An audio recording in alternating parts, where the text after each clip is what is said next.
B-roll of the iPhone 15 Pro Max and 16 Pro Max, showing their design. At first glance, the iPhone 16 Pro Max may look pretty similar to the iPhone 15 Pro Max, but Apple's made some subtle yet meaningful changes. Hey everyone, welcome back to our new video. Today, we're comparing two of the most anticipated smartphones, the iPhone 15 Pro Max and the iPhone 16 Pro Max. Is the upgrade really worth it? Let's dive in and find out. Both phones feature OLED displays with ProMotion technology for that smooth 120Hz refresh rate.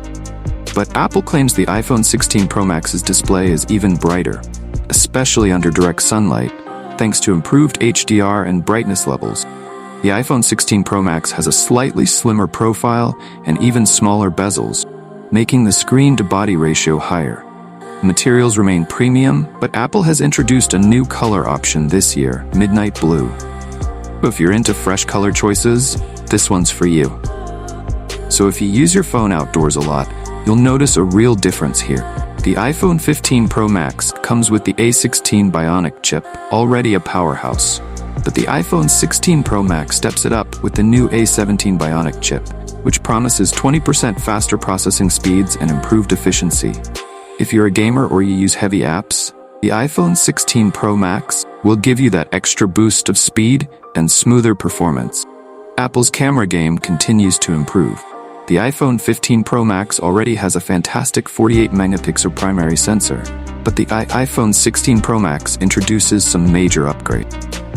The new 16 Pro Max has better low-light performance, a larger sensor, and even more impressive zoom capabilities.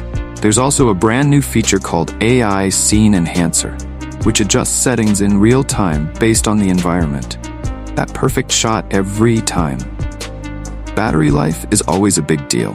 The iPhone 15 Pro Max offers excellent battery life, but the iPhone 16 Pro Max is pushing it even further with a slightly larger battery and a more efficient A17 chip. And for those who hate waiting, Apple's also improved fast charging speeds on the iPhone 16 Pro Max. You can go from 0 to 50% in just 20 minutes. Now, let's talk about price.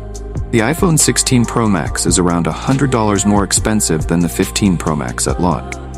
So, is it worth the upgrade? If you already own the iPhone 15 Pro Max, the jump to the iPhone 16 Pro Max might not be necessary unless you're a hardcore user who craves the latest tech. But if you're coming from an older model or really care about the camera and performance upgrades, the iPhone 16 Pro Max is the way to go. Thanks for watching. Let me know in the comments, are you sticking with the iPhone 15 Pro Max, or are you planning to upgrade to the iPhone 16 Pro Max? Don't forget to like, subscribe, and hit the notification bell for more tech comparison. See you in the next one.